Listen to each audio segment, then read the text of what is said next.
예, 반갑습니다. 안녕하세요. 예, 오늘 2019년 7국 국가직 한국사 해설을 하도록 하겠습니다. 오늘은 특별하게 이제 좀 PPT까지 준비를 했는데요. 그 부분을 보면서 하나씩 설명을 합니다.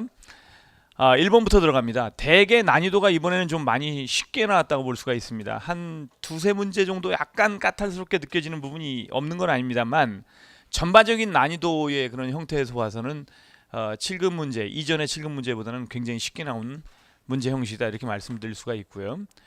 그리고 아마도 이제 7급 문제가 내년까지만 나올 수 있을 것 같으니까 국사 문제가 좀 그런 측면에서 쉽게 나오지 않았는가 이런 생각을 해봅니다. 내년도에도 오히려 9급 문제가 어려워지면 어려워졌지 7급 문제는 요번 난이도와 같은 오늘 시험 본 난이도와 같은 난이도가 유지가 되지 않을까 이렇게 조심스럽게 예측을 해봅니다. 자, 그러면 1번부터 들어가요. 다음 토기가 사용된 시기에 생활상으로 옳지 않은 것은 이라고 되어 있습니다. 이 토기는 그릇의 표면에 점토띠를 덧붙였대요. 덧붙였다? 덧붙여서 각종 문양 효과를 내었으며 바작은 평저라고 하는 게 이제 밑바닥이 이렇게 평평한 게 평저가 되는 거 아닙니까? 그 다음에 원저라고 한다면 이렇게 둥근 형태 밑바닥이, 그 다음에 이제 첨저라고 한다면 이렇게 뾰족한 형태를 얘기하는데 여기서 첨저를 얘기하지 않고 있어요. 그 다음에 이제 점토띠를 덧붙였다라고 얘기하고 있으니까 이것이 바로 덧무늬톡이에요. 덧무늬톡인데 일단 여기에다가 덧붙여가지고 부산 동삼동과 울주 신암리 양양 오산리 이걸 언급하고 있단 말이죠. 이건 신석기 때 대표적인 유적지의 형태거든요. 유적지들이거든요. 자, 일단 부산 동삼동 울주 신암리 양양 오산리 중에서 이제 동삼동하고 양양 오산리는 거의 신석기 유적지 중에 스타급에 해당한다고 볼 수가 있죠. 신석기, 구석기 유적지는 그 유적지의 고유한 특성들이 중요합니다. 근데 신석기 유적지는요 그냥 이름만 중요해요. 이게 신석기 유적지가 아니냐 이것만 중요해요. 왜냐하면 발견되는 유물들이 거의 대동소이하기 때문에 신석기 때부터는요 신석기 청동기로 가면서 이 신석기 청동기 유적지들은 그냥 이 이름이 신석기인가 청동기인가 이게 중요한 거고, 구석기는 개별 유적지의 고유 특성이 중요한 거고요. 그러니까 유적지로 본다면 구석기 유적지가 훨씬 난이도가 있죠. 자, 어쨌든 이건 신석기 때의 토기가 되겠죠. 빗살무늬 토기 이전의 토기라고 볼 수가 있습니다. 움집에서 주거 생활을 했다. 사실 이걸 모른다 하더라도 문제를 풀 수가 있어요. 1번 신석기, 2번 신석기, 4번 신석기 아닌가요? 그죠? 가락바퀴 의복 생활을 할 수 있었던 것이고, 농경이 시작돼서 조와 기장 등을 경작했는데 벼농사가 없다. 그러면 신석기잖아요. 검은간 토기만 여러분들 철기 전기부터 사용했던 거 아닌가요? 철기 때의 유물이니까. 그래서 정답은 아주 쉽게 도출이 될 겁니다. 그래서 정답은 2번이 되겠죠. 그죠? 자, 그러면 2번으로 들어갑니다. 이것도 굉장히 쉬운 문제입니다. 기역나라에 대한 설명으로 옳은 것은 기역에는 대군장이 없고 후, uk군, 삼노 등이 있어서 하오를 통치했다. 기역의 풍습은 여기에 있잖아요. 또 이 기역에서 이제 대군장이 없고 uk군 삼노 후가 있다라고 하는데 거기에 산천을 중요시해서 산과 하천마다 구분이 있어서 함부로 들어가지 못했다. 책화를 얘기하고 있는 것이죠. 그죠? 책화. 그러면 이거는 동해가 되겠죠. 기역, 영고라는 제천 행사가 있었다. 12월 달에 영고라는 제천 행사 부여죠. 그 다음에 민며느리제라는 혼인 풍속이 있었다라고 한다면 이거는 바로 옥절을 얘기하는 것입니다. 그 다음에 단궁, 과하마, 반어피, 그죠? 박달나무로 만든 활, 그 다음에 과일나무 밑을 지나갈 수 있는 말, 그 다음에 바다표범 가죽에 해당하는 반어피, 이게 바로 동해의 주된 생산물 아니겠습니까? 그러면 정답은 3번이겠죠. 중대한 범죄자는 재가회를 통해 처벌을 받았다. 고구려를 얘기하는 것이죠. 아주 단편적인 기록인데요. 감옥이 없어서 국가의 중대한 범죄를 저지른 자는 재가회를 넣어서 즉시 사형에 처하고 그 가져온 정모라요 노비로 삼았다. 이걸 추려서 얘기하고 있는 거 아닙니까? 그죠? 그러면 정답은 몇 번이 되겠습니까? 3번이 되겠죠. 자, 또 3번 갑니다. 밑줄 친 이 문서에 대한 설명으로 옳은 것은 이 문서는 서원경 부근의 4개 촌락의 상황. 서원경은 지금의 청주 지역이죠. 그죠? 4개 촌락이라고 한다면 이제 사라지촌, 사해점촌, 그 다음에 2개 촌락은 이름을 모르는데 민족문서를 얘기하고 있는 겁니다. 그죠? 민정문서인데 건원이라는 연호가 기록되어 있다. 건원이라고 하는 연호를 쓴 사람은 법흥왕이고요. 이 민정문서는 통일신라 때 제작된 겁니다. 삼국시대에 제작된 게 아니라. 따라서 일본은 말도 안 되는 얘기라는 걸 알 수가 있고요. 전식과 녹봉제도의 운영 양상이 나타나 있다. 전식과 녹봉제도의 운영 양상이 나타났다면 뭐 고려사 식화지 정도가 되겠네요. 그죠? 이 고려시대의 전식과 제도가 유지가 되고 그랬으니까 그건 아니죠. 그 다음에 현존하는 세계 최고 오래된 목판 인쇄물로 평가받았다. 이거는 1166년인가요? 발견됐던 그 도굴 현장에서 도굴이 실패하면서 다시 탑이 훼손됐기 때문에 어긋난 탑을 맞추려고 하다가 발견됐던 무구정광 대단한이경, 즉 석가탑에서 얘기하고 있는 것이죠. 그 다음에 호는 인정의 많고 적음에 따라서 구등급으로 나눴다. 자, 이건 여러 가지 학설이 있는데요.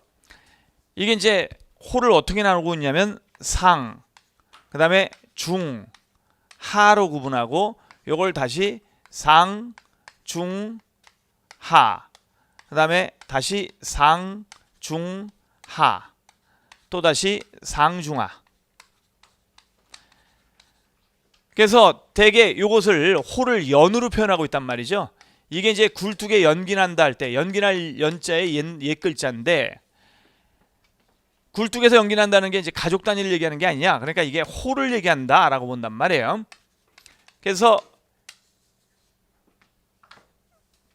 중하연이 몇 호, 하상연이 몇 호, 하중연이 몇 호, 하하연이 몇 호 이렇게 돼 있는데요. 사실 4개 촌락 모두 다 중하연 이하만이 있어요. 자, 이렇게 있는데 어쨌든 이런 식으로 봤을 때 이제 구등호제라는 걸 알 수가 있는데 이것이 뭐예요? 세금을 낼 수 있는 담세 능력에 따라서 구등호제로 묶었다라고 하는 게 이제 정설입니다. 그런데 식구의 많고 적음에 따라서 묶인 한 집 단위로 식구의 많고 적음에 따라서 묶인 집도 있고 경제력이 약한 집은 몇 집을 한 집으로 묶어서 관리하기도 했고 그래서 이렇게 구등호제로 구성한 게 아니냐. 그러니까 인정의 많고 적음에 따라서 그러니까 식구 숫자들의 많고 적음에 따라서 구등호제로 나누기도 했고 그 다음에 거기에다가 세금을 낼 수 있는 능력을 또 가미해서 구등호제에 가미했을 것이다. 이렇게 보는 게 요즘의 정설이에요. 아시겠죠? 그래서 한때 3번은 답이 아닐 수도 있었던 시대가 있었는데요. 지금으로부터 10년 전에요. 다시 이게 정설이 되면서 다시 요즘에 부각되는 그런 부분이 되겠습니다. 자, 요거는 이제 본 수업 시간에는 굉장히 자세하게 얘기하는 부분인데요. 제가 구학설과 신학설 차이, 그 다음에 이제 옛날에 구학설과 신학설이 있는데 그 구학설 신학설을 또 2개를 결합한 학설이 새로운 신학설이거든요. 요즘에 나오는 게요. 그걸 들으면 뭐 이 문제는 굉장히 쉽게 풀릴 수가 있을 겁니다. 어쨌든 정답은 굉장히 쉬운 거죠. 3번입니다. 민정문서요. 그리고 이거는 난이도 사실은 극하입니다. 문제가요. 왜냐고요? 기출문제 한 번만 보셨다라고 하면 다 풀 수 있는 거죠. 고민할 필요도 없이 눈으로 딱 민정문서를 아는 순간 바로 점점점 초 단위로 답을 바로 찍을 수 있는 정도의 수준의 문제다. 이겁니다. 자, 이번 시험 문제는요. 솔직히 말씀드리면 기출문제만 마치 운전면허 시험에 운전면허 그 있잖아요. 문제집 있잖아요. 그것처럼 기출문제지만 2-3번만 봤다라고 한다면 제가 분명히 공언을 합니다. 85점은 나와야 돼요. 이번 시험은요. 그 정도로 기출문제에서만 돌려서 대부분 낸 문제다. 그러니까 여러분이 점수가 안 나왔다고 한다면 기출문제들을 심층 분석을 안 했다는 얘기밖에 안 되는 거라서. 그죠? 요즘에 계속 시험 문제가 한국사 문제가 계속 기출문제 베이스로 90%를 내거나 80% 이상을 내거나 대개 이렇게 나오고 있거든요. 그죠? 자, 다음 시나리오에 등장하는 밑줄 친 기역과 빈칸의 니은에 대한 설명으로 옳은 것은 즉위한 지 얼마 안 돼요. 아직 상복 차림인 기역의 국왕이 대신과 여러 관원을 부르다. 우리나라의 역대 임금님들이 지은 글은 제대로 봉안할 곳이 없었다. 그리하여 창덕궁 후원에 주합루라는 건물을 세우고 거기를 규장각의 본원으로 만들고 자, 임금님들의 글을 봉안하게 하였다. 그러니까 이거는 창덕궁 후안에 이제 주합루라는 건물이 있는데요. 이 주합루라고 하는 건물이 규장각의 본원이에요. 따라서 이것은 정확히 니은이라고 하는 것은 규장각을 얘기한다라고 볼 수가 있네요. 그죠? 이를 담당하는 관원이 있어야 할 것 같은데 경들은 어떻게 생각하시는가? 이 일은 문체교화를 진작실 겁니다. 왕이 되자마자 사실 바로 규장각을 만들었다라고 하는 그런 부분인 것이죠. 그죠? 요거는 이제 대화체로 각색을 한 거고요. 원래 원문, 원래 이제 이걸 내리는 원문은 제가 모의고사에 여러 번 냈기 때문에 아마 700제 문제집에도 들어있을 거예요. 제가 만든 문제집에. 그죠? 그래서 요 대목 그대로 요 사료를 가지고 이거 뭐냐 이런 식으로 했던 거는, 그래서 뭐 문제풀이만 충실히 했다라고 한다면 쉽게 풀 수 있는 문제가 되겠습니다. 자, 봐요. 기억, 신경준에게 면해서 동국여지도를 편찬하게 했다. 신경준이라고 하는 사람은 실학자로 요즘엔 간주가 되고 영조 때의 대표적인 인물이죠. 그죠? 그래서 뭐 산경표라든가 도로고라든가 또는 역사지리서인 강계고라든가 또는 동국문헌 비고의 여지고편이라든가 훈민정음 운해라든가 다양한 책들을 집필한 인물로 이름이 높죠.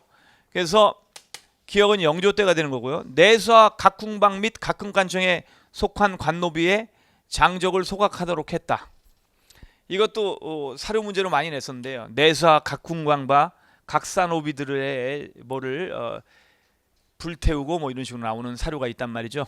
1801년 순조 때에 6만 6천여 명의 공노비 해방이죠. 그죠? 그래서 요거는 관노비가 공노비를 얘기하는 거니까 1801년 6만 6천여 명의 공노비의 노비 해방을 했던 것이 2번이 되겠고요. 자, 요거 역시 난이도는 중정도밖에 안 되는 문제입니다. 왜냐하면 역시 수많이 기출문제에서 다루는 형식이거든요. 이 부분이요. 그렇기 때문에 이것도 역시 기출문제 영역에서 벗어남이 없다. 그죠?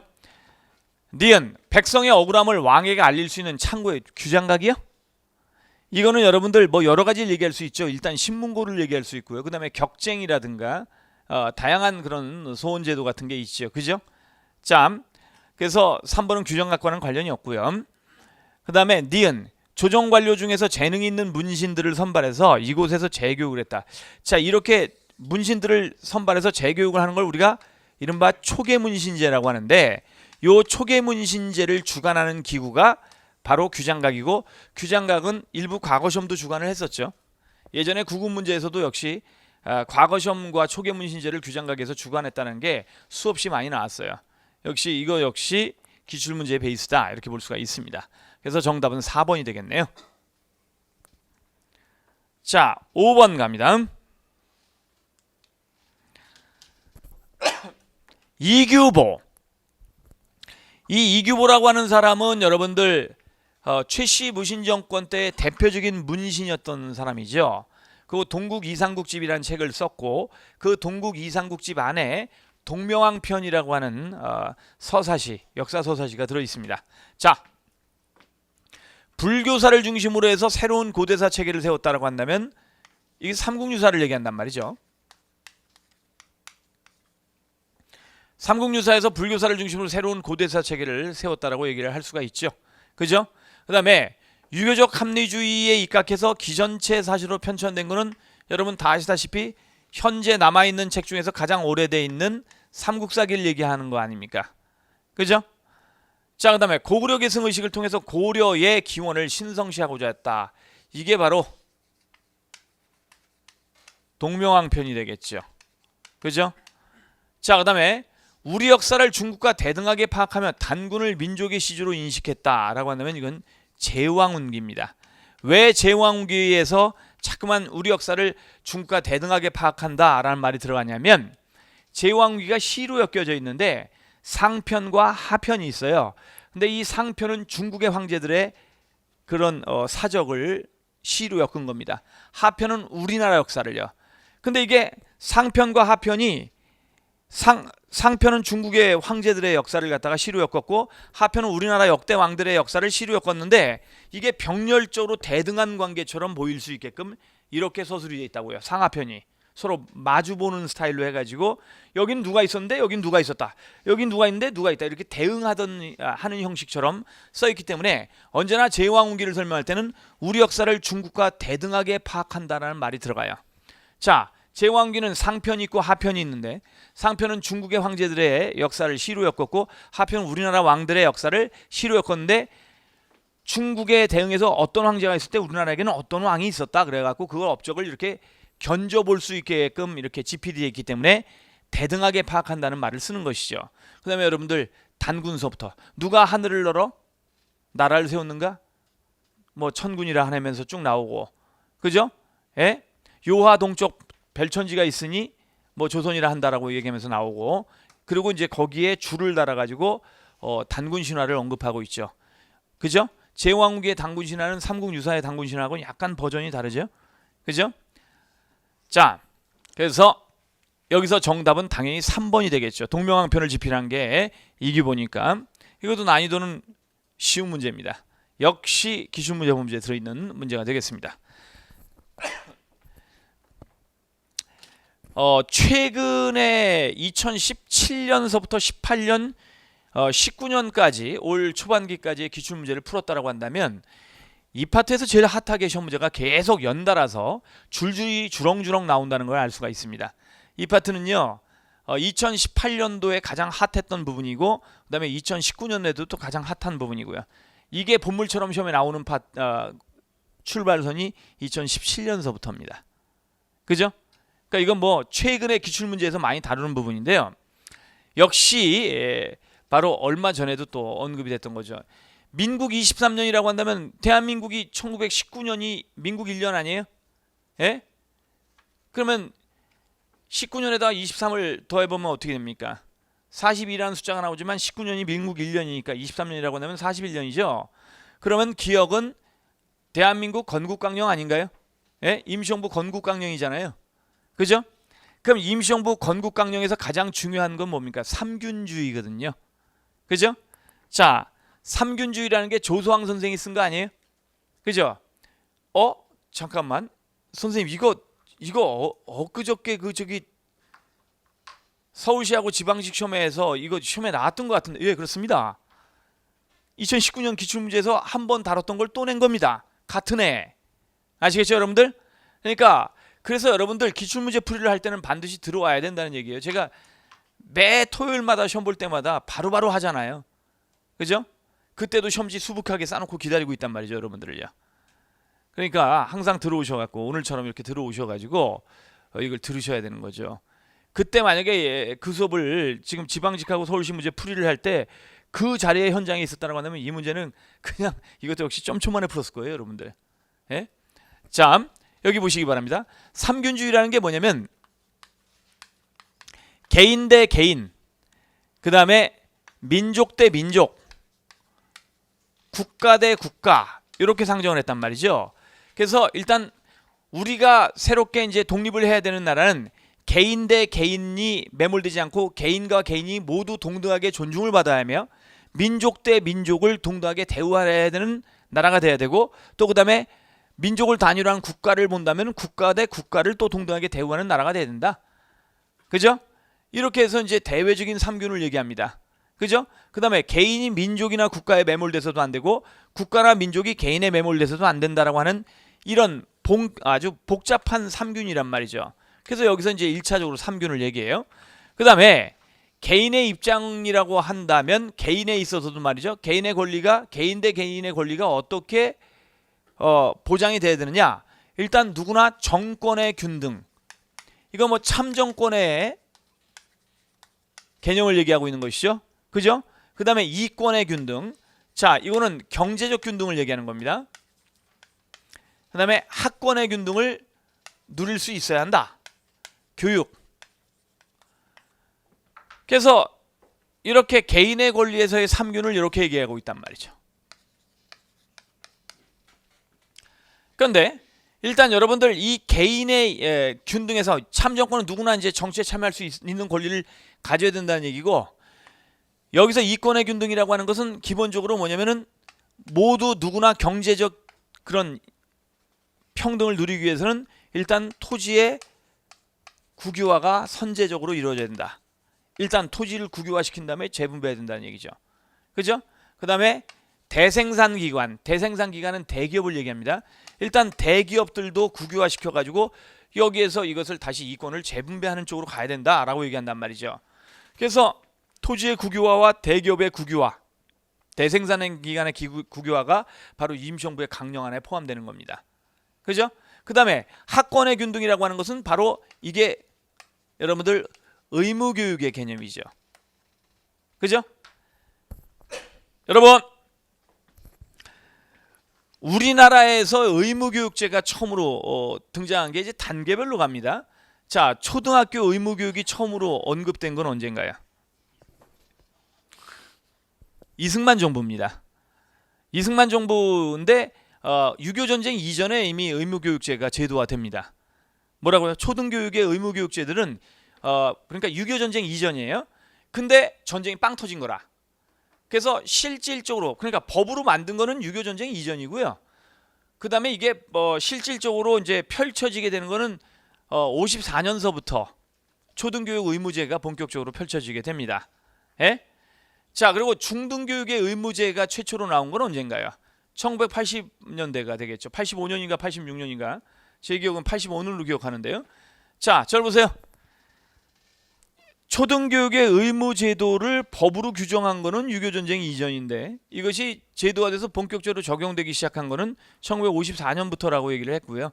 그 다음에 중등교육, 중학교의 의무교육에 대해서, 여기서 중등교육 중에서는 이제 고등학교를 제외하고 중학교를 얘기하는데 이게 1985년도에 나왔어요. 나왔는데 전면적으로 시행된 건 언젠가요, 여러분들? 2002년에 시행돼 갖고 2004년도에 완결됩니다. 자, 예? 선생님 그걸 왜 단계별로? 2002년에 중1, 2003년에 중2까지, 2004년에 중3까지 이렇게. 그러니까 86년도에는 85년서부터는 이제 산간벽지라든가 이런 데 중학생들서부터 먼저, 그러니까 공부하는 교육 환경이 안 좋은 지역서부터 우선적으로 먼저 의무교육제를 지원하자. 그래서 80년대에 나오고 90년대가 되면은 이제 또 다시 좀 더 포괄적으로 저기 시골이라든가 이런 쪽에 해가지고 또 저기 하고 하는데, 아직 2000년대가 들어와서까지 그 도시 쪽을 중심으로, 대도시를 중심으로 해서 의무교육제가 활성화되지는 못했다고요. 단계별로는. 그래서 중등교육, 특히 중학교의 의무교육제가 완성되는 거는 2002년에서부터 2004년까지라고 볼 수가 있어요. 이건 왜냐하면 재정과 관련되기 때문에요. 그래서 단계별로 모든 전국의 중학교 1학년 2002. 그 다음에 이제 그 1학년이 2학년으로 올라가면 그 사람들은 계속 의무교육의 그 범주에 들어가겠죠. 그러면 그 다음에 올라오는 학생들도 중1은 또 그래야 될 거 아니에요. 그래서 2003년도는 중2까지 확대가 되는 거고요. 자동적으로. 그 다음에 그 2002년에 중1이었던 친구들이 중3이 되는 건 몇 년도예요? 2004년이죠. 그래서 2004년도가 되면 이제 중등교육의, 특히 중학교의 의무교육제가 완성되는 거예요. 그죠? 근데 그게 스타트가 된 건 80년대부터라고요. 근데 그걸 요즘에는 간혹 물어볼 수 있기 때문에, 그러면 다시 한번요. 초등학교, 중학교를 얘기하자고요. 초등학교는 6.25 전쟁 이전에 법령은 완성됐으나 전쟁이 터지는 바람에 그걸 못하다가 54년서부터 이제 순차적으로 적용하기 시작하였다. 그다음에 중학교는 80년대에 법령이 제정됐으나 이것이 이제 완결형으로 등장하는 건 2002년서부터 2004년까지다 이거잖아요. 됐죠? 예. 어쨌든 의무교육이 임시정부에서 규정되고 있다 이거예요. 그죠? 그러니까 이렇게 해서 개인의 3균을 얘기하고 있는 거죠. 그러니까 이 3균은 이렇게도 3균, 이렇게도 3균이 되는 게 조수왕의 3균주의다 이렇게 볼 수가 있는 것이죠. 그죠? 예? 그러면 사실은 솔직히 얘기하면 이 문제는 그냥 봤을 때는 조금 어려울 수 있어요. 근데 만약에 최근의 기출문제들을 봤으면 계속 2017년서부터 계속 3균주의를 끊임없이 시험 문제 집요할 정도로 냈거든요. 한 해당 보통 3문제까지 나온 적이 있으니까요. 이게요. 2017, 2018, 2019까지도요. 하다못해 몇 개월 전에 시험에서도 이게 언급이 됐었기 때문에 그 부분만 다뤘다 하더라도 그렇게 어렵진 않습니다. 자, 아무튼 간에 그래서 1941년도가 되는 거니까 민국 23년이면 몇 년이라고요? 1941년. 채택한 건국강령에는 언론과 종교의 자유를 보장하며 무상교육을 시행하겠다는 내용이 담겨져 있다. 그리고 또한 이 내용도 담겨져 있다 이게요. 그죠? 현재 우리의 근무는 연합군과 같이 일본을 패배시키고 다른 추축국이라고 하는 것은 독일, 이탈리아, 일본, 사상적으로 전체주의를 지향하는 동맹국가들을 얘기하는 것이죠. 2차 세계대전을 일으켰던 그런 국가들인데, 제가 수업 시간에 얘기한 적이 있습니다. 추라고 하는 단어가 뭐냐면은, 여러분들 문을 여닫을 때 그 문 내 거기에 보면 핀이 박혀 있잖아요. 그죠? 이렇게 경칩이 있고 피진이 박혀 있잖아요. 그것 때문에 문이 이렇게 열렸다가 닫힐 수 있지 않습니까? 그걸 한자로 추라고 해요. 그다음에 축이라고 하는 건 바퀴축. 이쪽의 바퀴와 이쪽 반대편의 바퀴가 같은 회전을 갖기 위해서는 같은 축으로 연결돼 있어야 될 거 아니에요. 그러니까 추축국이라는 뜻은 뭐냐면 그냥 동맹국이 아니라 사상적으로 일치한 사상 체계를 갖고 있는 동맹국가. 바퀴축처럼 또는 문을 여닫는 추처럼 동일한 사상 체계에서 동맹을 맺은 국가를 추축국이라고 하는데, 보통 통상적으로는 추축국하면 독일, 일본, 이탈리아, 이 독일의 히틀러의 나치즘, 무솔리니의 이탈리아의 뭐예요? 파시즘, 일본의 군국주의, 이게 모두 전체주의 아니에요. 전체주의 동맹을 보통 우리가 추축국 동맹이라고 한다고요. 2차 세계대전을 일으켰던 그 세 나라만을 얘기합니다. 자, 물리치는 데 있다. 우리의 독립과 우리가 원하는 정부 국가를 원한다. 자, 기억의 정신을 바탕으로 독립된 나라를 건설해야 한다라고 얘기하고 있네요. 기억에 대한 설명으로 옳은 것은 이라고 되어 있습니다. 자, 그러면 보통선거 실시를 주장했다. 이거 봐봐요. 이게 상균주의잖아요. 이건 뭐예요? 보통선거 실시를 얘기하고 있는 거 아니에요? 그렇지 않아요? 예? 그 다음에 이걸 묻는다면, 이권의 균등을 묻는다면, 토지 국유화와 그 다음에 대기업의 국유화, 대생산기관의 국유화를 언급하고 있다. 이게 임시정부의 건국강령인 거거든요. 그죠? 그 다음에 또한 뭐예요? 민족혁명당의 강령도 똑같죠. 거의 유사하죠. 그죠? 그래서 해외의 독립운동가들의 주장들은 거의 대동소이하게 일치한다라고 말씀을 많이 들었었는데 그런 거예요. 1944년 국내에서 여운형과 그죠? 안재홍 선생이 만들었던 조선 건국동맹, 조선 건국동맹에서 뭐 각계 각인이 일치동맹하여 뭐 이런 얘기를 하고 있는데, 이게 이제 발표된 그 부분인데, 자, 여기 삼균주의는 아니죠. 그 다음에 파괴와 폭동 등에 의한 민중의 직접, 이건 신채호가 의열단의 강령으로 써준 1923년의 조선혁명선언이고요. 남북재정당 단체, 사회단체 대표자 회의에 소집을 요구했다라고 한다면, 이거는 여러분들 김구 선생이 1948년 4월 달에 남북협상에 나설 때를 얘기하는 거 아닙니까? 그죠? 그래서 사실 이건 전혀 관련성이 없죠. 약간 난이도가 있다라고 할 부분인데, 최근 기출문제를 풀어봤다면 쉽게 풀리는 문제였다라고 제가 논평을 했습니다. 자, 그 다음에 기억에 들어갈 인물에 대한 설명으로 옳은 것은, 기억은 원에서 크게 성장하고 있었던 성리학을 국내에 소개했으며, 중국 강남에 사람을 보내 공자와 제자들의 초상화 및 문묘에서 사용할 제기와 서적 등을 구해오게 했다. 언제나 국가교육기관은 제사공간과 교육공간으로 나눠지는데요. 제사공간은 뭐예요? 문묘라고 얘기하죠. 문묘의 최초의 기원은 자, 성덕왕 때 김수충이라는 사람이 공자 및 72명의 유학자들의 화상을 수입해서 여러분들 국학에 걸었다. 이게 문묘의 기원이에요. 그 다음에 원나라에 6번 갔다 왔던 사람이 바로 충렬왕 때 안양선생인데요. 이 안양선생이 또다시 공자와 제사들의 초상화를 가지고 오고 문묘에 사용할 제기와 서적들을 구해온 다음에, 자, 문묘의 중심 건물, 문묘라고 하는 것은 여러분들 묘가 무덤을 얘기하는 게 아니라 사당을 얘기한다고 얘기했죠. 역대 왕들을 제사 모시는 사당은 종묘, 그 다음에 공자 및 유명한 유학자를 제사 모시는 사당은 문묘죠. 문묘는 3개의 건물동으로 구성되어 있습니다. 공자와 직계 제자 및 가장 중요한 제자들을 모시는, 학자를 모시는 공간이 대성전, 그 다음에 동무, 서무, 이렇게 3개의 건물동으로 구성되어 있는 게 이게 문묘입니다. 근데 이 문묘를 3개의 건물동으로 최초로 구성한 사람은 안양선생입니다. 그죠? 안양선생이 원나라에 6번 갔다 오면서 이제 문묘의 건물의 구성을 완성시키기 위해서 최초로 문묘에다가 대성전을 졌거든요. 그래서 이게 조선시대까지 계속 영향을 끼치게 되는데요. 이거 역시 또 기출문제 범주에서 벗어나지 않습니다. 많이 나와 있어요.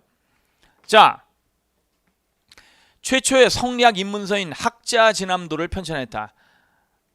이거는 정도전이 편찬한 건데요. 이게 학자진암도라고 하는 것 자체가 이제 성리학에 대한 요체를 담고 있는 건데, 이것에 영향을 받은 게 바로 권근의 입학도설이에요. 예? 권근의 입학도설이 이제 여기에 영향을 받았고요. 1번은 그러니까 학자 진암도를 만든 사람은 정도전이니까 정도전을 설명하고 있는 것이죠. 기역은 안양인데, 그죠? 그다음에 충선왕이 세운 만권당에서 원의 학자들과 교류했다 그러면 이 만권당 나오면 무조건 이재현이죠. 그죠? 자, 원은 과거에 급제하고 돌아와 성균관을 중심으로 원의 과거에 급제하고 돌아와서 성균관을 중심으로 성략을 확산시켰다. 원나라 과거 시험에 2번이나 말이죠. 급제했는데 그것도 1등하고 2등 뭐 이런 식으로 굉장히 높게 급제했던 사람이 바로 목은 이색입니다. 목은 이색이 여러분들 누구의 스승이에요? 정도전, 정몽주 이런 사람들의 스승 아닌가요? 예? 그러니까 원나라의 과거에 급제했다라고 한다면 반드시 이색이 나와야 되는 건데요. 그죠? 자, 이 인물을 배양하기 위해서 설립된 서원은 뒤에 조선 최초의 사액서원이 됐다. 풍기군수 주세붕이 딱 부임해 보니까 자기 지역의 순웅면 지역에 뭐예요? 안양 선생의 고향이 있더라는 얘기죠. 순웅 안시니까. 그죠? 그래서 안양 선생의 그 고향에다가 뭘 세워준 겁니까? 백운동 서원을 만든 거 아니에요? 근데 이거를 뒤에 풍기군수로 부임했던 태계 이황 선생이 뭐예요? 이거를 명종에게 요구해가지고 이게 사액이 되는 거죠. 그래서 소수원이라고 바뀌는 거 아닙니까? 그래서 여러분들 지금도 백운동 서원은 현판이 2개가 붙어 있어요. 앞에 건물과 뒤에 건물에 백운동 서원, 소수원이라고 하는 2개의 현판이 붙어 있죠. 자, 그러니까 정답은 4번입니다. 어디서 좀 본 것 같다 느낌에. 예, 그렇습니다. 얼마 전 문제에서도 또 한번 다뤘던 파트입니다. 또 안양 선생에 대해서는 또 한번 다뤘던 파트라서 제가 가끔 가다가 이제 여러분 상담을 오시면은 기출 문제를 볼 때 몇 번 반복해서 볼 필요가 있는데 가장 중요한 기출 문제는 최근의 기출 문제 2, 3년치를 굉장히 중점적으로 볼 필요가 있다라고 얘기를 하거든요. 거기서 대부분 많은 문제들이 돌아갑니다. 아시겠죠? 예? 자, 그래서 정답은 4번이네요. 안양. 8번. 조선 초기 향교에 대한 설명으로 옳지 않은 것은? 제가 보기에 이 문제가 제일 어려워요. 이번 7급 국가직에서는 가장 어려운 문제로 보입니다. 자, 원칙적으로 모든 양인 남자에게 입학이 허용됐고 학비는 없었다. 그래서 말이죠. 일반 백성들 중에서도 이 조선 후기로 갈수록 뭐예요? 이 대개 양반으로 인정받는 게 양반이 법제적 신분제는 아니라서 기본적으로는 말이죠. 사만에 들어가 있어야 양반이거든요.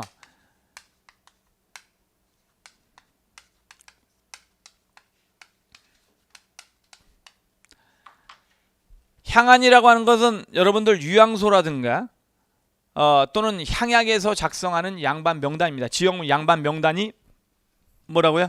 향안. 장부책이죠.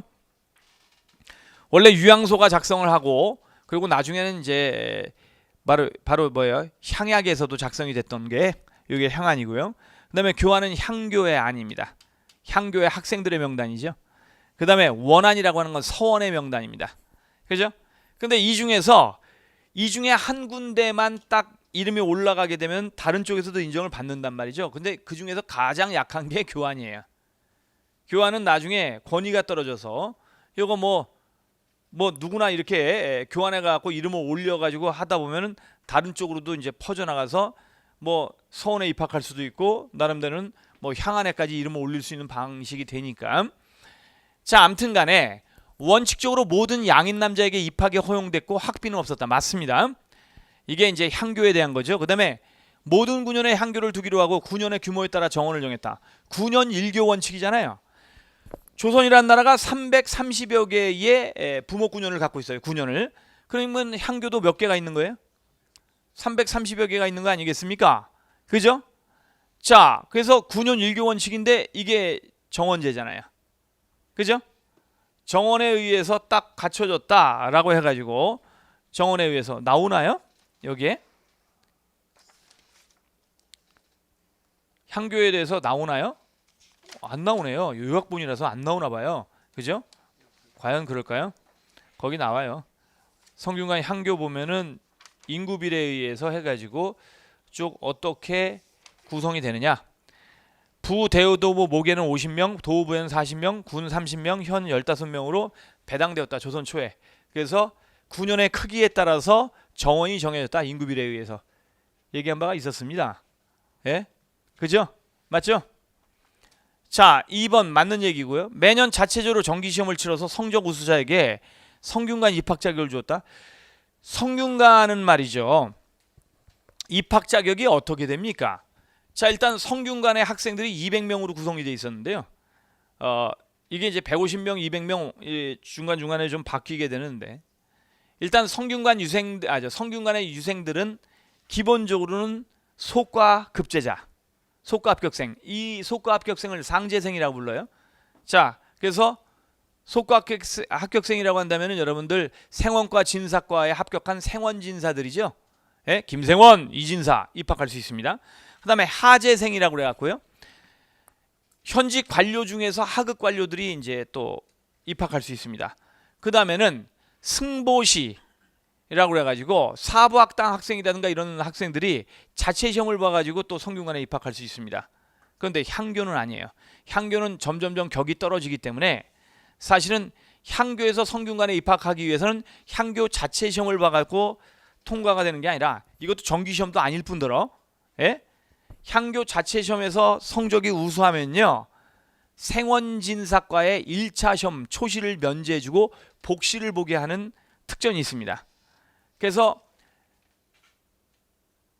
생원진사과 속과의 초시 시험을 면제받고 복시를 본 다음에 합격을 하면은 성균관으로 갈 수는 있죠. 그러니까 여기 자체 시험에서 성균관으로 바로 입학하는 게 아니라 여기 자체 시험을 거쳐서 다시 속과의 복시 시험을 본 다음에 그 다음에 합격을 하면 생원진사가 돼갖고 입학할 수 있다 이거예요. 아시죠? 예? 그건 가능해도 아니고요. 그 다음에 정기 시험이 존재했던 것도 아니고요. 솔직히 말할까요? 향교는 선생 구하기도 어려웠어요. 아, 내가 지방에까지 가갖고 향교 선생 해야 돼? 이런 사람들, 그 좀 명망 있는 사람들이라고 한다면 대개 서원의 선생들, 사립학교, 그죠? 이게 되거나 아니면 성균관 교수가 되기를 원하겠죠. 향도의 교수관이 되고 싶지는 않을 거예요. 그러니까 선생들을 구하는 게 되게 어려웠다고요. 그런 상태에서 정기시험을 본다고요. 그죠? 자, 그런데 학업중 군형이 면제되었으나 성적 미달로 자격이 박탈되게 될 경우에는 군역을 지도록 했다 이게요. 자, 이 부분을 한번 보자고요. 원래 조선 전기에 세조의 보법이 만들어졌을 때는 어떻습니까? 일반 양반들이라든가 또는 공신의 자제들까지도 모두 군대를 가야 된단 말이죠. 그럼 군대에서 면제되는 거는요? 면제되는 것은 여러분들 설이라든가 향리라든가 또는 현직 관료라든가 아니면은 학생들은 16,000명으로 규정되어 있는 학생들이 있어요. 그래서 성균관생이라든가 또는 향교의 학생 중에서 청금록이라고 해서 학생 명부에 들어있는 16,000명을 이제 규정했단 말이죠. 그러니까 군대 안 가려는 사람들이 향교에 가서 줄을 서가지고 입학을 한단 말이에요. 그죠? 한 번 입학을 했다. 그러면 대개 학생의 지위를 인정받는 게 40살까지예요. 대개 평균적으로. 그럼 한 번 학생이 됐다. 그러면 40대까지 그냥 군대 안 가는 거잖아요. 쉽게 얘기하면, 예? 현재 학생으로 규정된 사람들은 군대에 안 보냈으니까 16,000명으로 규정해서 향교 학생들과 전국의 향교 학생들과 성균관생까지 포함해서, 그러니까 시험을 보는 거예요. 시험을 봐갖고 떨어진다. 그러면은 여러분들 이제 낙강생이라고 하죠. 자, 시험에서 낙제를 맞았다 그러면 이걸 뭐라고 한다고요? 그래서 낙강한 향교의 학생들을 갖다가 뭐예요? 군대로 충원한다. 그래서 이걸 이렇게도 부릅니다. 낙강교생 충군법이라고도 하는데요. 제가 항상 이런 거 얘기할 때 뭐라고 얘기하냐면 법이 중요한 게 아니라, 법 이름이 아니라 실제 내용이 중요하다고 얘기했어요. 향교 학생들 시험 봐가지고, 이거 사실은 몇 개월 전에도 시험에 설명했던 것 같은데, 수업 시간에 향교 학생들 너무 많이 향교로 몰리니까 말이죠. 자체적으로 걸러내기 위해서 시험 봐가지고 떨어진 사람들, 그런 사람들 다시 군역으로 충원했다 이거예요. 근데 이걸 복잡하게 얘기하면 낙강이라는 게 이제 시험 받고 낙제했다 이거예요. 그런 향교생들을 군대에 충원했다. 별거 아니죠. 그죠? 법 이름이 중요한 게 아니라 내용이 중요한 겁니다. 그러면 정답은 3번이 되겠죠. 이 문제가 올해 나온 7급 문제 중에서 가장 어렵지 않는가 저는 예상을 합니다. 자, 갑니다. 백제 무령왕릉과 발해 정효공주 묘의 공통점으로 옳은 것만 고르면 중국 문화의 영향을 받아서 만들어진 벽돌 무덤이죠. 백제 무령왕릉도 벽돌 무덤이고 정효공주묘도 벽돌 무덤인데, 다만 이것은 백제 무령왕릉은 이때는 남북조 시대였으니까 남조의 양나라의 영향을 받았고요. 그 다음에 요 발해 정효공주묘는 당나라의 영향을 받은 거죠. 어쨌든 중국 문화를 받아서 만들어진 둘 다 벽돌 무덤이네요. 천장은 각을 줄여 쌓는, 그러니까 공통점을 얘기하라고 했으니까 이게 공통점이에요. 그죠? 근데 평행고임이라고 한다면 이건 정효공주묘 아니에요? 그죠? 이 평행고임이라는 건 굉장히 시험에 많이 나온다고 연습도 많이 했었는데, 자, 그 다음에 여러분들 뭐 수업 시간에도 굉장히 많이 얘기를 했는데, 제가 또 다른 분들하고 비교했을 때 별 볼 일 없지만 딱 하나 다른 분보다 우월한 게 있잖아요. 그림 잘 그리는 거. 그죠? 무령왕이 이렇게 생겼다니까요. 무령왕릉이.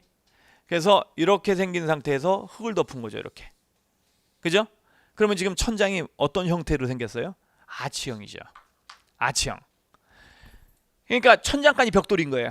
무령왕릉하고 송산리 6호부는 백제의 벽돌 무덤은 천장까지 아치형으로 벽돌이 빼곡하게 이렇게 박혀 있는 형태고, 그 다음에 정효공주묘는요, 옆으로 축조 방식은 벽돌이에요. 근데 천장은 이게 평행고입니다. 이게요. 그럼 이게 어떤 식이냐면,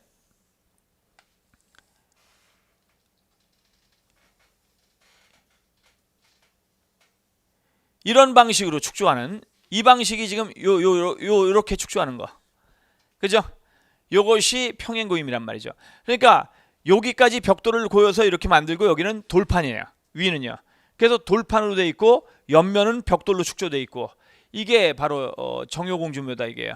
그래서 당해 방식의 벽돌 축조 방식과 그 다음에 고구려 방식의 평행고임이 결합되어 있다라고 얘기하죠. 그러면 니은은 정효공주묘 하나만 얘기하고 있는 거네요. 무덤밤 내벽면에 회가 칠해지고 벽화가 그려져 있다. 회칠한 다음에 벽화 그리는 게 뭐 중국의 그 당나라 방식 같은 건데, 인물도가 10여 명이 그려져 있죠. 이것도 정효공주묘에서만 그렇죠. 왜냐하면 무령왕릉은 벽화가 없거든요. 그죠? 무령왕릉은 벽화가 없으니까. 자, 그 다음에 무덤에 묻힌 인물에 대해서 알려주는 문자 자료, 묘지석이 발견됐죠. 둘 다. 여러분, 묘지석이라는 건 묘비하고 달라요. 무덤 안에서 발견되는 건 묘지석이고 무덤 바깥에서 발견되는 건 묘비죠. 그죠? 그럼 그 묘지석, 자, 영동대장군 백제 삼화왕 연 62세 어쩌저쩌고 붕 이렇게 나온 건 뭐예요? 이거 무령왕릉에서 발견된 묘지석이에요. 자,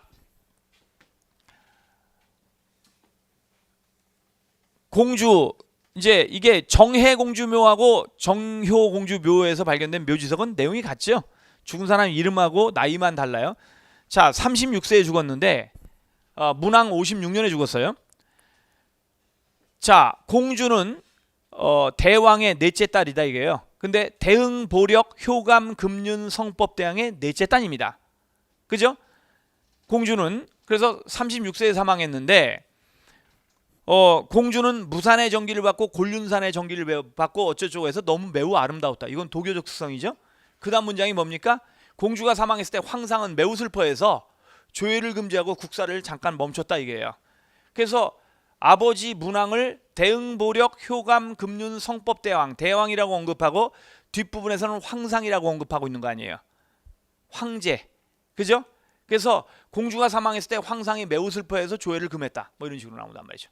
이게 이제 정해 정효공주 묘지석에 들어있는 사륙별려체의 묘지문인데, 내용이 똑같고 죽은 사람 이름만, 언니 정혜공주는 40살에 죽었다, 동생 정효공주는 36살에 죽었다 이렇게 나온단 말이죠. 그죠? 자, 아무튼 간에 그러면 리을은 공통점이네요. 그러면 기역과 리을이 공통점이니까 정답 뭐? 2번이 되겠네요. 그죠?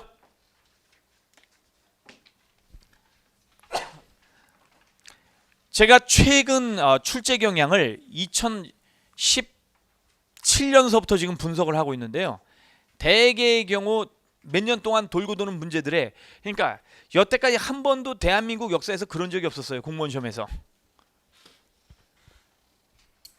영역이 다른 파트의 시험 문제에서 문제를 가지고 오는 경우가 별로 없었는데, 최근 경향은 장난 아니에요. 서울시 문제가 그대로 옮겨오고 경찰 문제가 또 다시 공무원 시험으로 옮겨오고 공무원 시험 문제가 다시 경찰 문제로 가고 계속 돌아요. 완전히 그 무슨 물이 말이죠. 이렇게 도는 것처럼 순환해. 그러니까 딱 3년치 시험 문제만 딱 뽑아가지고 그것만 달달달 봐도 거의 80% 이상은 맞을 정도로 지금 요즘에 문제가 돌고 돈단 말이죠. 예? 그게 예전에는 없었던 기현상인데 그냥 여기서 빼다가 저기다 쓰고 또 저기서 뺐던 걸 여기서 쓰고 계속 문제가 돌아가요. OX 같은 문제를 쭉 만들다 보니까 너무 문제가 겹쳐져서 똑같은 지문이 무려 3년 동안 10번 사용된 사례를 발견했어요. 제가 그런 문제가 무지하게 많은 거예요.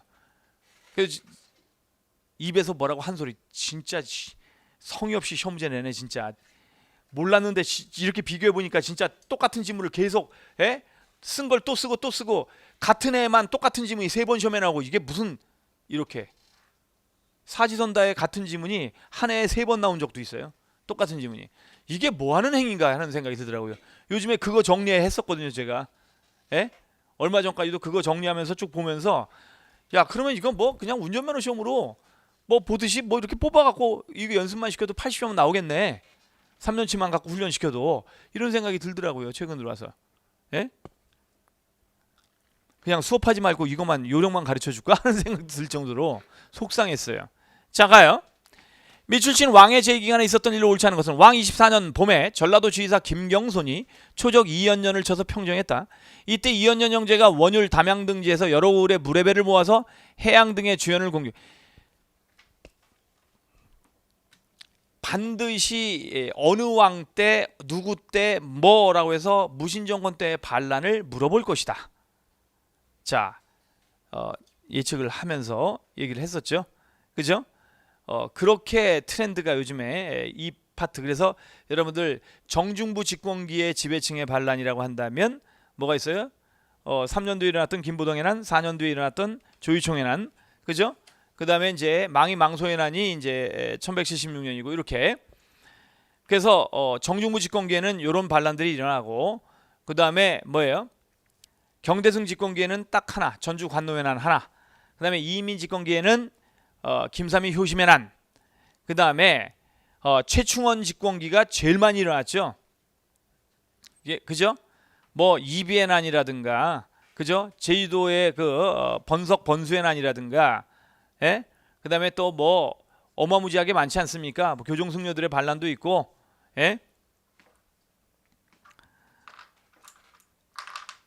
그리고 최후 때에는 딱 하나, 이연년 형제의 난이거든요. 근데 최후 때가 몽골 침략기라. 요 몽골 침략기 일어났던 것이고 이 김경수는 바로 귀주성 전투에서 혁혁한 공을 세웠던 당시 무신정권 몽골 침략기의 가장 최고의 무장이에요. 김경손이요. 이 김경손이 바로 이연년 형제를 죽임으로써 이 반란이 마무리가 되는 것이죠. 최후 때 일어난 겁니다. 그런데 몽골이 여러분들 대개 6번 쳐들어왔다고 그랬죠. 그죠? 요걸 갖다가 이제 뭐 구애로 보는 사람들도 있는데 이 몽골의 침략이 모두 이루어진 시점은 한 왕에 집중됩니다. 고종. 자, 수나라의 침략은 모두 영양왕이고 그 다음에 몽골의 침략은 모두 고려 고종 때다 이거예요. 그죠? 47년을 제외했거든요. 고종이요. 그래서 몽골의 침략은 모두 100% 고종 때예요. 고려 고종 때. 고려 고종이 47년 제외했으니까. 자, 그러면 왕의 제위기간이라니까 고종이네요. 그죠? 왕실의 원찰인 묘련사. 원찰이라고 하는 건 왕실의 안녕을 기원하는 절을 얘기하는 거예요. 왕실의 원찰인 묘련사가 창건되었다. 이거 충렬왕 때거든요. 충렬왕 때. 이 문제도 약간 난이도가 있어 보입니다. 그죠? 충렬왕 때고 백년결사가 조직돼서 백년결사문. 근데 이 백년결사는 여러분들 무신집권기 때 몽골 침략기에 맞서다 보니까 이 백년사가 주된 그 거점이 돼서 몽골 침략을 막아내는 거점이 되다 보니까 최씨 무신 정권의 지원을 받았다고 얘기 안 했나? 그럼 이거 역시 당연히 고종 때 나왔겠죠. 몽골 침략기에 역할을 했었으니까. 그 다음에 각훈이 왕명을 따라서 해동고승전. 이게 해동고승전이라는 게 1215년에 나왔는데요. 몽골 침략기 이전에 최충원 때 나온 건데요. 이때도 고종 때예요. 이 문제는 좀 난이도가 꽤 있죠. 그 다음에 수기라는 승려, 개태사의 주지였는데 저 사람이 대장 겸 편지 교정, 이것도 몽골 침략기이면서 또 고종 때잖아요. 같은 몽골 침략기이지만 고종 때가 아닌 건 3번밖에 뭐야? 고종 때인데 몽골 침략기가 아닌 거는 뭐예요? 3번. 3번은 몽골 침략기는 아니에요.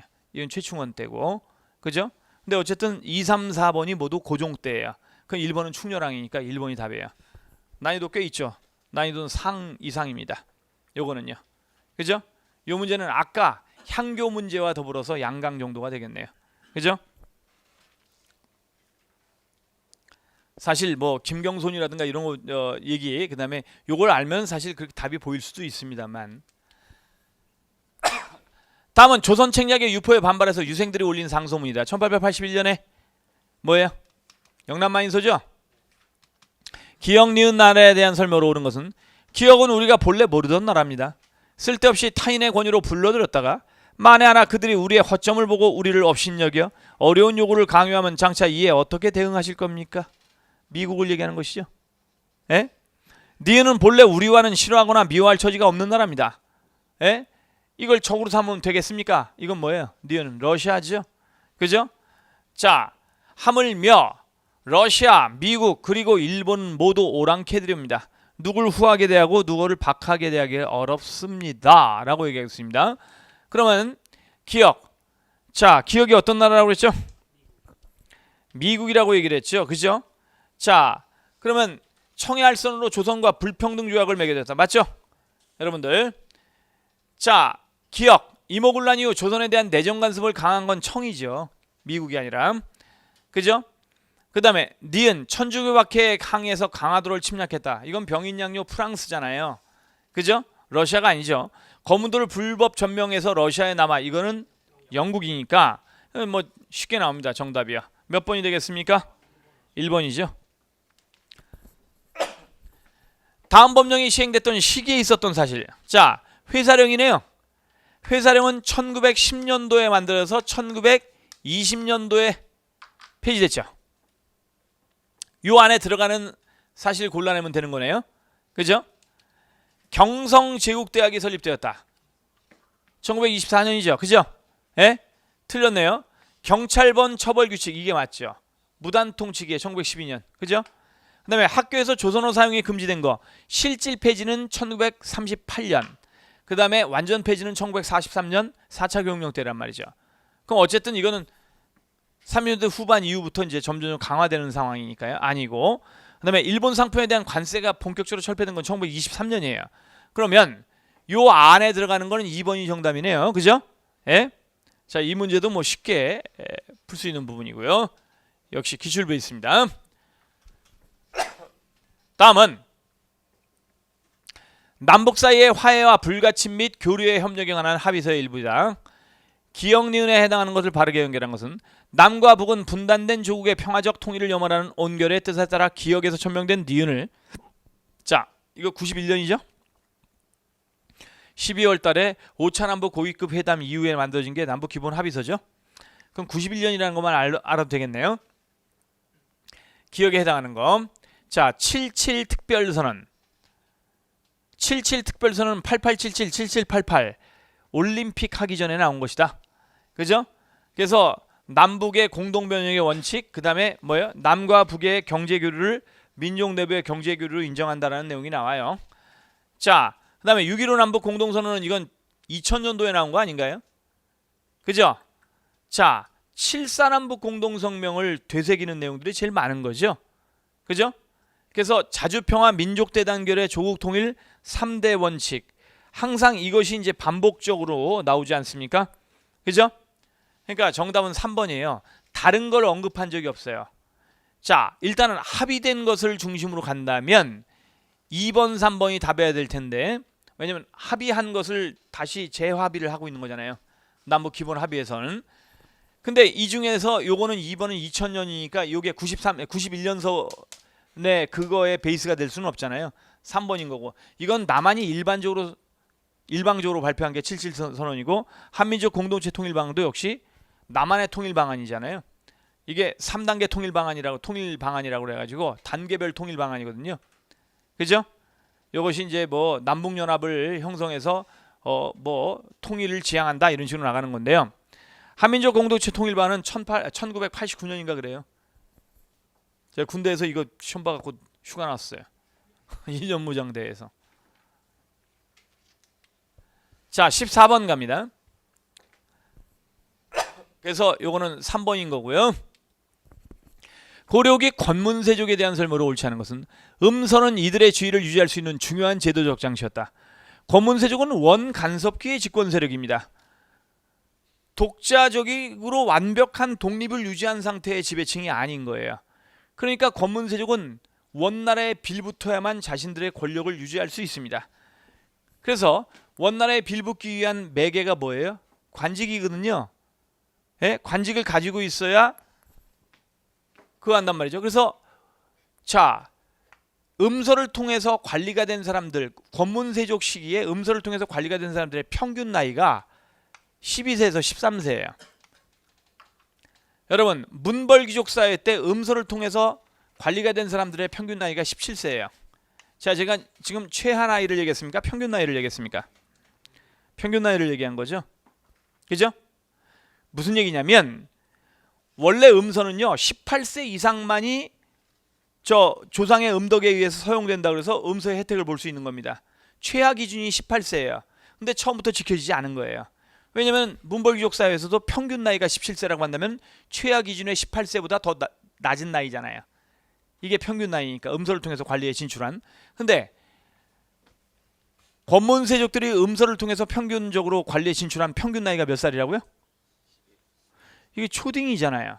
평균 나이가. 최하 나이가 아니에요. 최하 나이? 5살배기가 음서를 통해서 관직에 진출한 사례가 있다니까요. 자, 그러면 여기에 강박이 있는 겁니다. 강박. 12살에서 13살 정도 평균의 그 나이에 관리에 진출시켜야만 이 아이가 관직과 매개를 맺어갖고 계속 권력의 중심부에 있어서 원나라 빌붙어서 권문세족의 집안에 가문의 힘을 유지시켜 줄 것이다. 이런 믿음. 그러니까 과거 시험은 못저기 한 게 아니라 안 본 거죠. 왜냐면 과거를 통해서 관리가 되려면 물리가 트여야 돼요. 공부하는 요령이. 그래서 여러분들 고려시대의 과거의 급제자들의 평균 나이가 24세가 넘는다고요. 예? 그러니까 과거 시험을 볼 때까지 이 뒷바라지를 해주면 그 아이가 커갖고 과거 시험에 급제하는 평균 나이가 20대 중반일 거라고요. 그때는 너무 늦다고 보는 거예요. 권문세족의 그런 지위를 유지하기 위한 그런 기반으로는. 그러니까 과거는 과감하게 포기, 관심 없어. 그 다음에 뭐에만 집중? 음서. 그래서 12세에서 13세가 바로 음서로 관리로 진출한 평균 나이예요. 권문세족 때. 그러니까 이런 나이에 관직 생활로 들어가니까 나라 말아 먹는 거죠. 그죠? 예? 그러니까 음서를 완전히. 그래서 다시 한번요. 5살배기가 음서를 통해서 관직을 받은 사례가 있어요. 예? 자, 제지지주로서 녹과종과 녹봉을 유력한 경제적 기반으로 삼았다라고 되어 있습니다. 제지주로서 이게 지금 녹과종과 녹봉을 유력한 그런 경제적 기반으로 삼았다. 이거는 신진사대부예요. 예? 녹과전이라는 게 원종 때부터 나온 건데요. 몽골 침략기 이후에 원간섭기 때 말이죠. 경기 8연을 녹과전으로 지급했다라고 알려져 있죠. 그때 당시는 경기 지역 전체가 경기 8연밖에 안 됐으니까. 사실 경기 8연은 경기도의 일부 지역이라는 뜻이 아니라 경기 전역이에요. 이때는 경기를 축소해갖고 8연으로 묶었으니까요. 자, 이 지역에 녹과전을 설치하고 녹봉을, 그래서 신진사대부를 육성해서 개혁을 추진하려고 고려 왕들이 추진을 했었는데 실패했다는 거죠. 대신 이제 경기 지역에 과전을 설치하는 것은 과전법으로 연결되는 거죠. 첨의부 자, 등 고위관직을 독점하면서 도당의 구성원. 자, 원래 이성 육부제 아닌가요? 성부사 체제인데요. 높은 관청, 하위관청, 하위관청 이렇게 해갖고 성부사 체제로 가는 게 일반적인데, 야, 너네가 완전한 독립국가라고 볼 수 있어? 격화시켜. 그래서 일부 사사 체제로 격화시킨단 말이죠. 예? 그래서 여러분들 중서문화성과 상서성을 합쳐서 첨의부로 만들고, 이 첨의부는 나중에 문화부로 바뀌었다가 의정부로 개편되는 상황으로 갑니다. 자, 그러면 첨의부는 고위관직을 독점하면서 도당이라고 한다면 이때는 도평의사사를 얘기하는 거예요. 충렬왕 이후에 도평의사사가 만들어지니까 충렬왕 때. 자, 그러면 3번 맞죠? 권문세족. 왕실 또는 자기들의 상호 간에 중첩되는 혼인을 맺어 긴밀한 유대관계를 가지고 있었다. 이건 뭐 문벌귀족 때도 이렇습니다만 권문세족 때 가서 저것은 더 강화됩니다. 왜냐면 여러분들 혹시 아세요? 1208년에 왕이 됐다가 8개월 만에 잘려서 원나라로 끌려갔던 왕. 그 10년 뒤에 다시 아버지가 죽자 다시 왕위를 복위했던 왕. 충선왕이죠. 충선왕이 1308년 복위교서를 발표했는데 복위교서 10년 뒤에 1298년에 왕이었다가 한번 잘렸어요. 아버지를 대신해서 왕이 됐다가 그래서 아버지가 다시 복위하고 원나라로 끌려갔다가 10년 뒤에 돌아왔단 말이죠. 아버지가 죽으면서 충렬왕이 죽으면서 그래서 충선왕이 1308년 복위교서에서 발표한 게 바로 뭐가 있습니까? 재상지종이 있단 말이죠. 고려 왕실은 재상을 배출한 15개 가문과 혼인할지어다 이렇게 규정한 거. 이 재상지종 15개 가문이 대개 권문세족으로 의 가장 중심 가문이 되는 거죠. 그러니까 왕실과 중첩적인 혼인관계 이런 거. 그죠? 따라서 정답은 2번이 되겠다. 이건 좀 난이도가 있습니다. 15번 갑니다. 다음과 같은 명령을 내린 국왕의 제2기간에 있었던 일로 옳은 것은 국가가 반역한 큰 도정이 인꺽정. 명종이잖아요. 이 인꺽정 정말 지겹다. 그죠?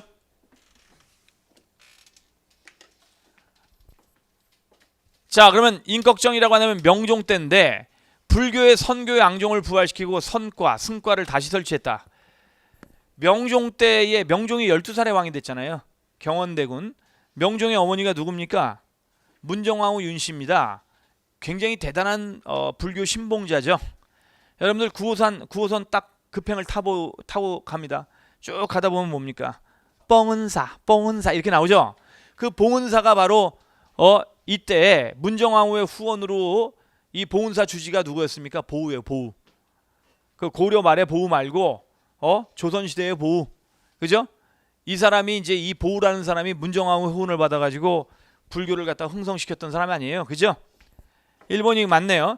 현직 관료에게만 과전을 지급하는 직전법이라고 한다면 세조 때가 되는 것이고 현량과 시행이라고 한다면 중종 11년 이후 아니에요.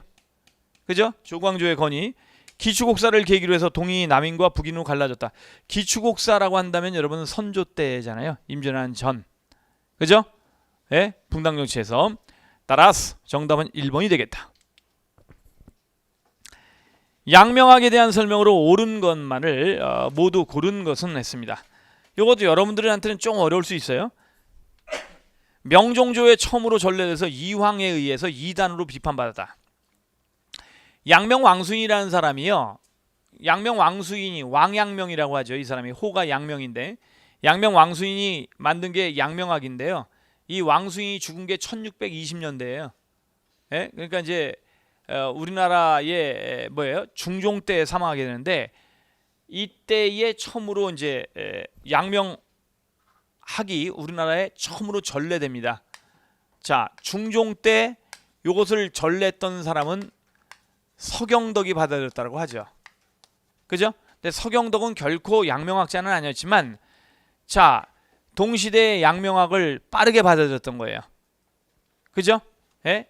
왕양명과 같은 시대를 살았던 서경덕이 좀 더 오래 살고 약간 후대 사람이지만 자, 그리고 요게 이제 아예 내놓고 나 양명학 믿을래 라고 했던 사람은 남원경이라는 사람이거든요. 예? 서경덕의 제자예요. 그래서 서경덕 때 처음으로 중종 때 양명학이 도입됐다. 그 다음에 이것이 이제 남원경이라고 하는 서경덕의 제자로 연결이 되면서 이 사람부터 나 양명학 믿을래 라고 했다는 거죠. 그죠? 그 다음에는 여러분들 양명학과 관련된 인물들을 몇 면을 본다면 허균이라는 사람이 있고 그죠? 예? 중요한 사람들만 쓰는 겁니다. 덜 중요한 사람들한테는 여러분은 더 요 중간 다리도 남원경과 요 사이에도 있습니다만 굳이 그 다음에는 여러분들 지천 최명길이 있고 그 다음에 여러분에게 가장 유명한 인물은 정제두가 되는 것이죠. 그죠? 예? 그러면 그래서 이제 소론과 불우한 종친 사이에 그죠? 가학의 형태로 강화학파가 형성이 되면서 물려졌다는 얘기가 이게 양명화 아닌가요? 그죠? 자, 명종대에 처음으로 전래해서 이황에 의해 이단으로 비판받았다. 이황은 자 전습록이라는 게 있습니다. 여러분 공자의 어록을 다룬 책 이름이 뭐예요? 논어. 맹자의 어록이 들어있는 책 이름이 뭐예요? 맹자. 그러면 양명 왕수인의 어록은 뭐라고 부를까요? 전습록이라고 불러요. 예? 전하고 익히고자 하는 기록이다 그래갖고 전습록이라고 하고, 저게 양명 왕수인이 제자들과 나눈 어록인데요. 이걸 비판했다 이게요. 누가? 이황이요. 그래서 전습록변은 양명학을 비판한 이황의 대표적인 저작이에요. 우리 시험에도 나왔고요. 자, 그러니까 이황이 이단으로 이제 비판을 한 건 맞아요. 그런데 명종조에 처음으로 전래된 게 아니라 언제 전래됐다고요? 중종조에 전래된 거예요. 처음으로 전래된 거예요. 기억이 아니죠. 수용초기 양명학자들은 성리학을 배척하여 양립할 수 없었다.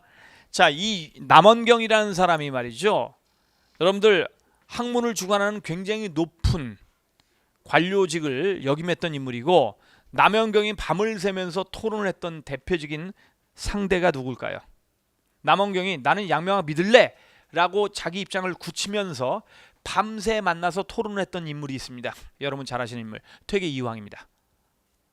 따라서 이건 결코 성리학과 크게 갈라지는 건 아니야. 근데 양명학의 많은 학설들도 필요한 것이고 우리가 공부를 할 필요가 있어. 나는 양명학의 서적을 좀 더 구해서 보고 싶어. 그러다가 말년에 가서 이제 양명학을 신봉하겠다 선언을 하거든요.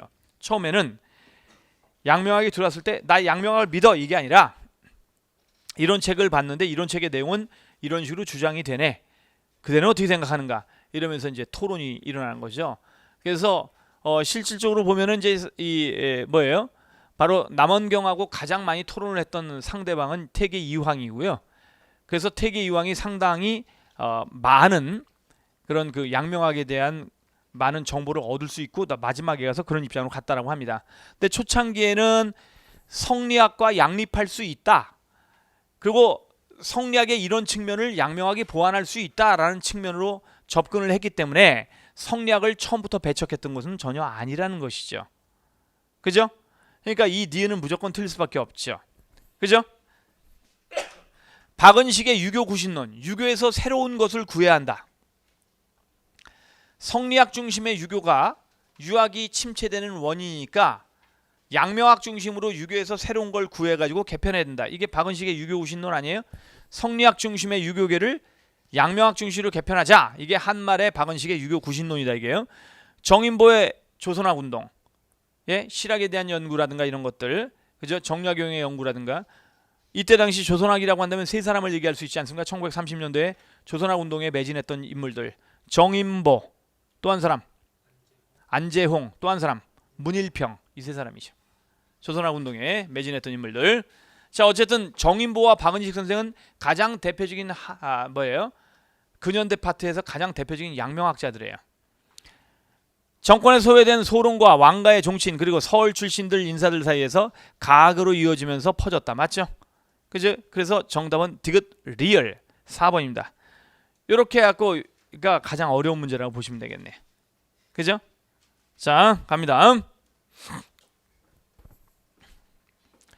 다음 정보의 조치에 대한 설명으로 옳은 것만을 보기에서 고른 것은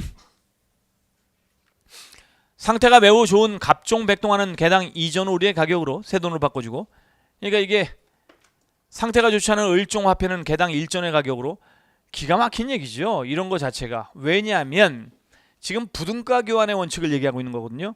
원래 새로운 화폐가 만들어진다고 한다면 기존의 화폐하고 1대1 등가 원칙으로 교환을 해야 하는데, 그러니까 1000원짜리 지폐가 새롭게 발행됐어요. 그러면 기존에 있던 구화폐 1000원짜리와 1대1 교환이 될 거 아닙니까? 등가 교환이.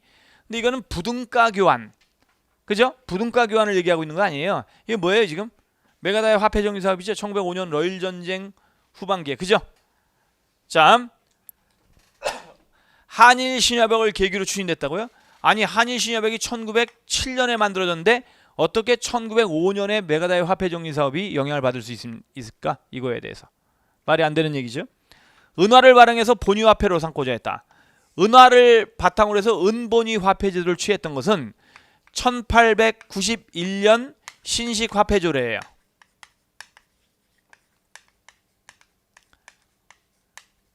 이게 은본이죠. 근데 이게 실패로 들어가니까 1894년 자 신식 화폐 발행장정이 나온단 말이죠. 이 신식 화폐 발행장정이 또 은본위 화폐 제도인데, 자 요것을 보통 우리가 갑오 1차 개혁이라고 얘기하죠. 갑오 1차 개혁 때 은본위 화폐 제도의 시행이 추진되게 되는데 이것을 신식 화폐 발행장정이라고 얘기한다고요. 자 근데 이것도 실패로 들어가니까 1901년에 화폐조례를 바탕으로 해서 근본위 화폐제도로 전환을 했고요. 그 다음에 이제 메가다의 화폐중이 이게 실패하니까 메가다의 화폐중사라고 한다 이게요. 그죠? 따라서 은본위는 여기까지만 은본위예요. 요 두 개만 은본위예요. 오케이? 그 이후에는 은본위가 아니라는 거죠.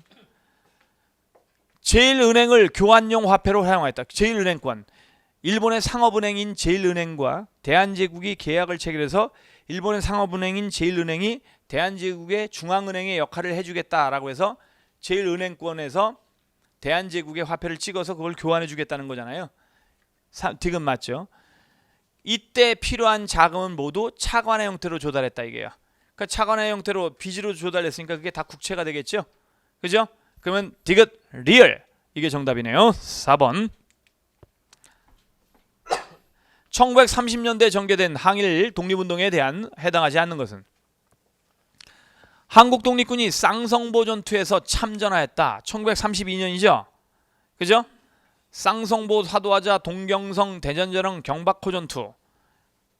한국 독립군 지청천이 이끌었던. 그 다음에 조선의용대 화복지대가 조선의용군으로 재편되었다. 1942년이네요. 요거는요. 예? 그럼 1942년이니까 30년대가 아니죠. 정답은 2번이네요. 의열단, 조선혁명당 등이 결집하여 민족혁명당을 창당했다. 민족혁명당은 1935년에 창당됩니다. 예? 자, 양세몽이 이끄는 조선혁명군의 흥경성 전투 1933년이죠. 자, 따라서 정답은 2번이 되겠다. 이렇게 보시면 되겠습니다. 19번. 밑줄 친 왕의 제2기간에 있었던 일로 옳은 것은 왕의 국서에 이르기를 여러 나라를 거느리고 여러 번을 총괄하면서 고려의 옛 땅을 회복하고 부여의 유풍을 지니고 있습니다. 자, 자기네 나라를 소개하는 거네요. 이게 너무 멀어 길이 막히고 바다 역시 아득해서 소식이 통하지 않고 기륭을 물음이 끊어졌었는데 우호를 맺고 다시 옛날의 예에 맞춰 사신을 보내어 이웃을 찾는 것이 오늘에야 비롯하게 되었습니다. 그러니까 처음으로 다시 바다를 건너 국교를 맺었다는 얘기죠. 이런 국서가 남아있다. 일본 쪽에 무왕이죠. 무왕이 일본도를 최초로 개설했던 사람 아닙니까? 언제예요? 자, 727년이죠. 727년이 이제 무왕 제2기에 그래서 일본하고 국호를 맺은 다음에 좀 있다가 장문유가 어딜 공격하는 거예요? 떵쩌우를 공격하는 거죠. 산동반도에. 자, 그러면 이때부터 이제 일본의 사절단이 총 35회 파견됐다라고 얘기했습니다. 비슷한 기간 내에 조선통신사가 12번 파견된 거에 비해서는 굉장히 많은 횟수라고 제가 발해를 설명하면서 수업을 했던 기억이 나는데요. 당과 신라를 견제하기 위해서 돌궐과 손을 잡았다. 이게 무왕 때 아닌가요? 일본이. 그죠? 당으로부터 발해 군왕의 책봉호를 처음으로 받았다. 발해 군왕은 고왕이죠. 고왕. 대조영. 그죠? 그 다음에 당에서 알록산의 난이 일어나자 중상동으로 천도한 사람 누구예요? 문왕이잖아요. 그죠? 알록산의 난을 모른다 하더라도, 그죠? 안사의 난을 모른다 하더라도 일단 중상동으로 옮긴 사람 문왕이잖아요. 56년을 제외했던. 요동지역에까지 영토를 확장하고 오경 15부 62주의 행정구역을 완비했다. 선왕. 그죠? 그러면 정답은 1번이 되겠네요. 마지막 문제를 갑니다. 자, 본위원회는 우리 민족을 진정한 민주주의 정권으로 재조직하기 위해서, 그죠? 새 국가 건설에 지금 준비 기간인 동시에 여기가 포인트예요. 이거 적어놓으세요. 새 국가건설의 준비기간. 건준이 아닌가요? 예? 건국준비위원회 건준이, 그죠? 자, 새 국가 건설의 건준이 나오잖아요 벌써, 그죠? 동시에 모든 진보적 민주주의적 세력을 직결시키기 위해서 각층 각계의 완전히 개방된 통일기관이요, 결코 혼잡된 협동기관은 아니다. 그럼 이거는 해방이 되자마자 바로 설치된 건국준비위원회네요, 그죠? 여운형 각지에 치안대를 설치했었죠, 그죠? 자, 1번이 답이네요. 그 다음에 2번 반민족행위 처벌법에 근거해서 설치된 건 반민특위죠. 이건 정부 수립 이유가 되는 거 아닙니까? 그 다음에 임정 지지를 주장하면서 한국민주당에 참가했다라고 했는데요. 임정 봉대론을 주장했던 사람들은 이제 송진우, 그 다음에 김성수 이런 인물들이죠, 그죠? 친일 청산 등을 명시한 좌우합작 7원칙을 결정한 거는, 요거는 좌우합작위원회잖아요. 1946년 6월에 만들어지고 10월 달에 좌우합작 7원칙이 발표가 되는 것이죠. 여운형 선생과 김규식 선생이 중심이 된 좌우합작위원회. 따라서 이것은 정답이 1번이 되겠다. 여기까지입니다, 여러분들. 자, 최근의 경향을 먼저 생각해서 일단 공부 방식에서 기출문제들을 많이 좀 주목을 해주시기 바랍니다. 일단 기출문제를 두세 번 계속 반복해서 보고 풀면서 완벽하게 기출문제의 내용을 익히는 것이 굉장히 도움이 될 거라고 봅니다. 오늘 뭐 논평을 하자면 시험 문제가 좀 약간 까탈스럽던 건 세뇌 문제에 불과해요. 근데 그 세뇌 문제도 기존의 난이도에 비한다면 아주 어려운 것도 어려웠던 건 아닌 것 같고, 그 다음에 나머지 문제들은 대부분 기출 베이스를 중심으로 운영이 된 문제들이다. 그래서 최근 트렌드가 이렇게 돌아가는 만큼 일단 기출문제 유형을 많이 봐주시길 바랍니다. 그리고 그거 할 것 같으면은 이제 같은 해에 나왔던 그런 여러분이 공무원 준비한다 해도 경찰 문제, 요즘에 경찰 문제도 굉장히 어렵고 오히려 공무원 시험보다도 더 어려운 문제들이 많거든요. 그런 것들로 구해서 한번 최근 것들만 풀어보시는 것도 도움이 되리라고 믿습니다. 뭐 여러분들도 최선을 다하시고 저도 또 제 있는 자리에서 최선을 다하면 서로 시너지 효과를 보면서 더 좋은 결과를 맞이하지 않을까 생각을 해봅니다. 수고들 하셨습니다.